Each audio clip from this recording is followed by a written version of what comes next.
मेरी सभी माताएं और बहनें को आने वाली करवा चौथ की ढेरों शुभकामनाएं।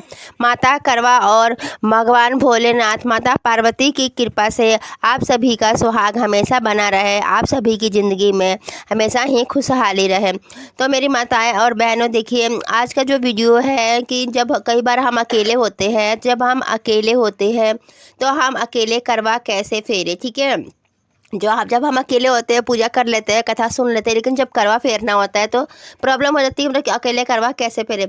तो आज वीडियो मैं लेकर के आई हूँ कि हम अकेले ही करवा कैसे फेर लें और किस तरह से अकेले में पूजा करें। और बिल्कुल सिंपल सी पूजा विधि है, इसकी एकदम साधारण सी विधि है। आप लोग अकेले अपने घर पर ही ये विधि कर सकते हैं।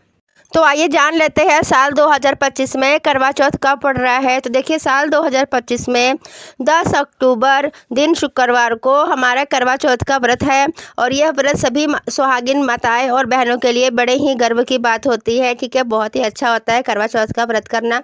पति की लंबी उम्र और उनके अच्छे कामना के लिए करवा चौथ का व्रत किया जाता है। तो आइए जान लेते हैं कि हम करवा चौथ का व्रत घर पर ही सिंपल विधि से किस प्रकार। और देखिए आपको क्या करना है, करवा चौथ के एक दिन पहले ही आपको मेहंदी लगा लेना है हाथों में। खूब सारी चूड़ियाँ पहननी है। करवा चौथ के दिन सुबह जल्दी से स्नान करके श्रृंगार कर लेना है। और आपको पूरे 16 श्रृंगार जरूर करना होता है इस दिन, ठीक है।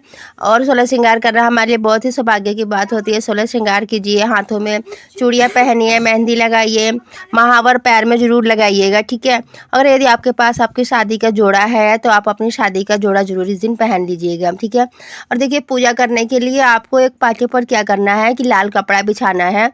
अगर आपका पहले से ये पूजा करने वाला आसनी है तो आप वो भी बिछा सकते हैं, ये कोई ज़रूरी नहीं है कि आपको नया ही बिछाना है।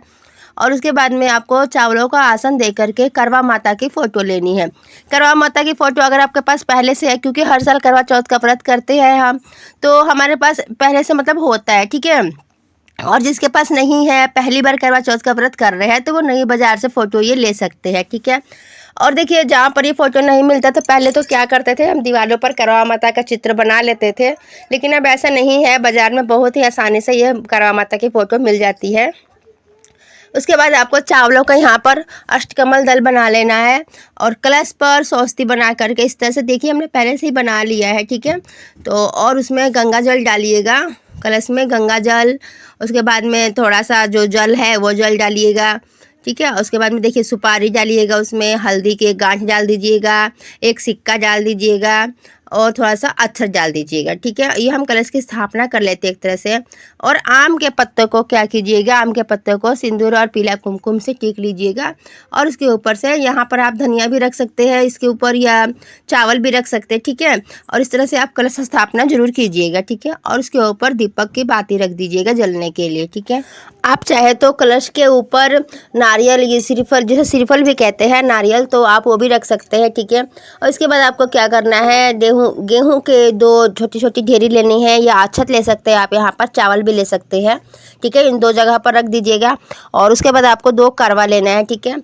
और इन करवों को क्या है कि दोनों जगह पर हम उसमें रखेंगे। देखिए तो एक करवा में आपको क्या करना है, इस तरह से, तो आप इस तरह से करवे में क्या है ना, यहाँ पर देखिए इस तरह से मतलब हम लोग क्या है कि जब हम अकेले पूजा करते हैं तो करवे में यहाँ पर कई के हंग ना वो सिंके भी लगा देते हैं, ठीक है।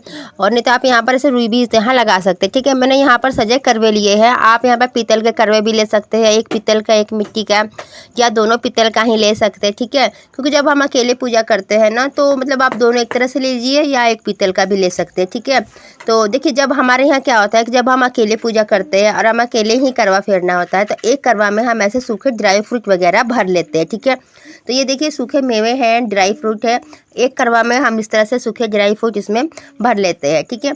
और देखिए अब दूसरा करवा जो है इसमें हम जल भर लेंगे, ठीक है, इस तरह से। और देखिए दोनों करवे हमने भर लिए हैं, एक में ड्राई फ्रूट और एक में सूखे वो जल डाल लिया, ठीक है। अब इसमें हम लोग एक वो 1 रुपये का सिक्का डाल देंगे। इस तरह से दोनों करवा को हम ढक देंगे, ठीक है। अब देखिए इसको हमें क्या, दोनों ही जो हमने गेहूं के नीचे, आप नीचे गेहूं रख सकते हैं, या चावल का मतलब अक्षत कहते हैं जिसे, वो भी रख सकते हैं, ठीक है। इस तरह से हम दोनों को इससे रख देंगे, ठीक है। और उसके बाद इसको हम गंगा जल से, फूल के सहायता से हम यहाँ पर इसको हम थोड़ा सा जल दे देंगे। और माता करवा को हम वस्त्र स्वरूप करवावत करेंगे, और माँ को चुनरी हम जरूर ओढ़ा देंगे। यहाँ पे देखिए काचा सूता हम लोग करेंगे। और जितने भी इसमें फ़ोटो में जो भी देवी देवता आपको नज़र आ रहे हैं, जितने भी फ़ोटो बने हुए हैं, सबको तिलक ज़रूर कर लीजिएगा, ठीक है, ताकि हमारा भी सुहाग बना रहे।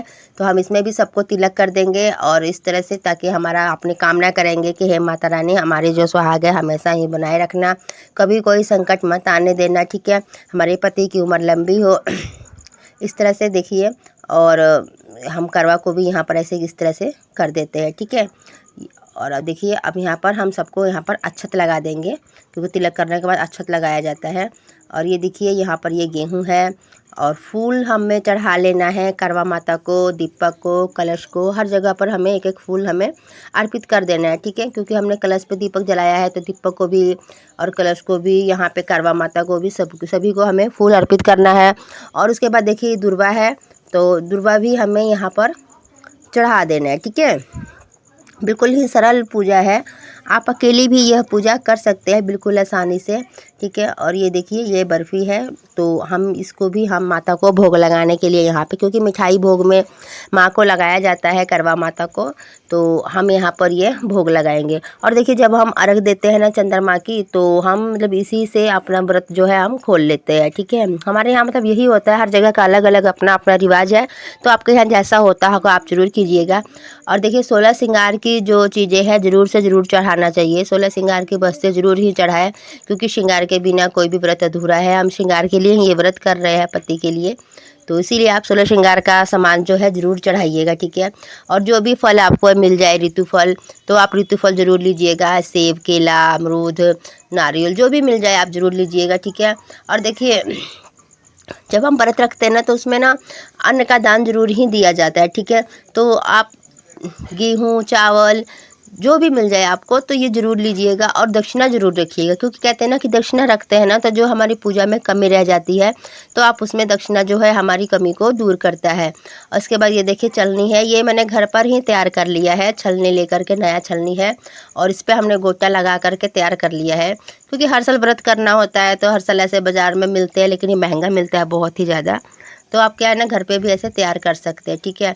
और ये देखिए, ये साड़ी है, तो जो साड़ी है हम, जबकि आप साड़ी भी चढ़ा सकते हैं माता को श्रृंगार के सामान के साथ में, ये अपनी मन की बात होती है, यदि आप चढ़ाना चाहते हैं चढ़ा लीजिए, वरना कोई बात नहीं, ठीक है, साड़ी। लेकिन अगर पहली बार व्रत करते हैं ना, तो कहते हैं सास को साड़ी देनी चाहिए, ननद को, जो अपनी बड़ी है ननद या सास को साड़ी देना चाहिए, तो इसीलिए साड़ी चढ़ाई जाती है, ठीक है। और उसके बाद में इस तरह से आप लोटे में जल लेकर के यहाँ पर, और देखिए, करवा माता की जो किताब होती है, करवा माता की जो कहानी होती है करवा चौथ की, ये कथा ज़रूर से ज़रूर सुननी चाहिए। जो भी मेरी माताएं और बहनें करवा चौथ का व्रत रखती है, तो उन्हें कथा ज़रूर ही पढ़नी चाहिए, ठीक है। कहते हैं कि बिना कथा पढ़े, बिना कथा सुने व्रत की पूर्ण नहीं होती है, तो इसीलिए आप खुद ही घर पर अपना कथा पढ़ सकते हैं। यदि आपको नहीं भी पढ़ना आता है तो कोई बात नहीं, आजकल मोबाइल में इतनी कथा वगैरह ऑनलाइन मिल जाती है, तो आप वहाँ से भी कथा सुन सकते हैं, लेकिन कथा आप ज़रूर सुनिएगा, ठीक है। और यहाँ पर इस तरह से करवा चौथ की अहोई माता की जो है पुस्तक यहाँ पर रख दीजिएगा, वो भी पूजा हो जाएगा, ठीक है। और देखिए, और ये जो गेहूं के दाने हैं, गेहूं के दानों को आप क्या कीजिएगा, थोड़ा सा इस लोटा में डाल दीजिएगा, ठीक है। और बाकी बचे हुए दानों को आप जो भी चुनरी साड़ी पहने हुए, ठीक है, उसके कोन पर पकड़ के, जो पल्लू होता है ना, तो वहाँ पर बांध लीजिएगा, ठीक है। कई जगहों पर क्या होता है ना कि करवा चौथ की कथा दिन में ही की जाती है, कई जगहों पर करवा चौथ की कथा जो है वो रात में की जाती है, ठीक है। तो देखिए, आपके यहाँ जो जैसा होता होगा वैसा कीजिएगा। और अगर दिन में कीजिएगा, तो ये जो लोटा का जल है, इस लोटा के जल को आप सूर्य भगवान को अर्घ दीजिएगा। और अगर रात में कीजिएगा कथा, तो इसमें ये जो लोटा का जल है ना, तो इस जल में से थोड़ा सा जल मिला के चंद्रमा को अर्घ जरूर दीजिएगा, ठीक है। देखिए, अगर आपके घर में कोई करवा चौथ की विधि बताने वाला है, या आपके घर में जैसा होता होगा आप उसके हिसाब से कर लीजिएगा। और कोई विधि नहीं बताने वाला है, या फिर आप पहली बार करवा चौथ का व्रत कर रहे हैं, तो आप इस विधि से कर सकते हैं, ठीक है। क्योंकि देखिए, जो विधि और नियम है ना, हर जगह पे थोड़ा अलग अलग होता है, तो ये थोड़ा चेंज हो जाता है, ठीक है। हर जगह का हल्का अलग अलग रीति रिवाज होता है। तो देखिए, हमारे यहाँ इस तरह से होता है, तो हम इस तरह से आपको बता रहे हैं, बाकी आपके यहाँ जैसा होता होगा आप वैसा ही कीजिएगा। और कथा पढ़िएगा, उसके बाद में करवा माता की आरती ज़रूर कीजिएगा, ठीक है। और देखिए करवा माता की यदि आपको आरती नहीं आती है तो आप करवा माता का मन में ध्यान रखिएगा, गणेश भगवान का ध्यान रखिएगा, माता पार्वती का मन में ध्यान रख करके आरती को इस तरह से ओम के आकार में जरूर घुमाइएगा, ठीक है। और आरती करने के बाद में आचमन दीजिएगा, आचमन करने से पूजा पूरा होता है, ठीक है।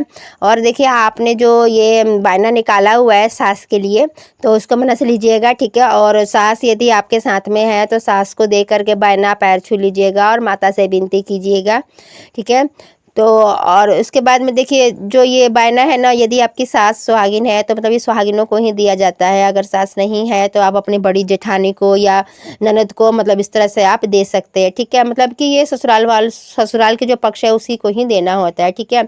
और इस तरह से आप अपने करवे को क्या है ना, कैसे इस तरह से 7 बार आप अपने करवा इस तरह से बदल लीजिएगा। देखिए इस सांस से उठा करके इधर रखिएगा, इस तरह से आप अपने करवे को 7 बार में ऐसे पलट लीजिए। और देखिए करवा इस तरह से फेरते हुए तो जब आपके 7 बार हो जाते हैं तो आप देखिएगा कि जहाँ पार्वती माता का करवा है वहाँ आपका आ जाएगा और आपकी जगह पे जहाँ पार्वती माता का करवा होगा, ठीक है। और जब हम अगर आप यदि अकेले हैं, ऐसे 2 तरह करवा नहीं रख पाते दो, तो आप एक ही करवा रखे हैं तो इस तरह से 7 बार करवा को उठा करके फोटो के से ऐसे टच कीजिएगा और माता पार्वती से कहिएगा, हे पार्वती माता हमारा सुहाग अमर रहे, हमारा सुहाग बना रहे। इस तरह से आपको 7 बार बोलना है और 7 बार इस तरह से आपको करवा लेकर के ऐसे आपको कर लेना है, ठीक है। और देखिए कई जगहों पर क्या होता है ना कि हर जगह का अलग अलग नियम और विधि होता है, तो आप अपना नियम विधि जरूर कीजिएगा क्योंकि हर व्रत में अपना नियम विधि करना जरूरी ही होता है। अगर आपको नहीं पता है तब तो आप इस तरह से कर सकते हैं, ठीक है। यदि आपके यहाँ का नियम विधि आपको पता है तो आप अपना नियम विधि जरूर कीजिएगा क्योंकि हर राज्य का अलग अलग नियम और अलग अलग विधि होता है।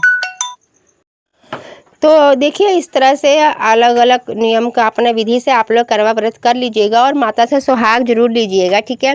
तो देखिए जो आपका सिंहोरा है तो सिंहोरा से इस तरह से 5 या 7 बार माता को सिंदूर लगाइएगा और माता से सुहाग मांगिएगा, हे माता रानी हमारा सुहाग बना रहे, हमारा सुहाग अमर रहे, कभी कोई संकट मत आए। और इस तरह से आप करवा चौथ का व्रत जो है पूर्ण कीजिएगा, ठीक है। और फिर उसके बाद में देखिए दोस्तों क्या करना है आपको, अपना सुहाग लेने के बाद में पति पूजन करने के बाद में जो भी आपके घर में बड़े हैं तो बड़ों का आशीर्वाद जरूर लेना क्योंकि बड़ों का आशीर्वाद लेना बहुत ही ज़्यादा ज़रूरी होता है, ठीक है। अपने बड़ों का आशीर्वाद लीजिएगा, सास ननद जेठानी जो भी है। और ये जो बायना है ना तो आप सुहागिन महिलाओं को ही दिया जाता है, ठीक है, अपने घर में। और बड़ी ननद को बड़ी जेठानी को आप दे सकते हैं, ठीक है। और नहीं है तो बुआ सास वगैरह को भी दे सकते हैं, मतलब जो भी सुहागिन हो सुहागिन को ही दिया जाता है। लेकिन मतलब कि मैके वालों को नहीं देना है, ससुराल वालों को ही देना है, ठीक है। तो दोस्तों आज के लिए इतना ही, फिर मिलते हैं एक नए वीडियो के साथ में। आपको हमारा ये वीडियो कैसा लगा है, यदि वीडियो अच्छी लगी हो तो प्लीज़ वीडियो को लाइक ज़रूर कीजिएगा आप लोग क्योंकि आप लोगों के एक लाइक से हमें बहुत ही हौसला मिलता है और हमें लगता है कि हाँ आप लोगों को वीडियो पसंद आया है। तो प्लीज़ वीडियो को लाइक और कमेंट में जय माता दी जरूर लिखिए।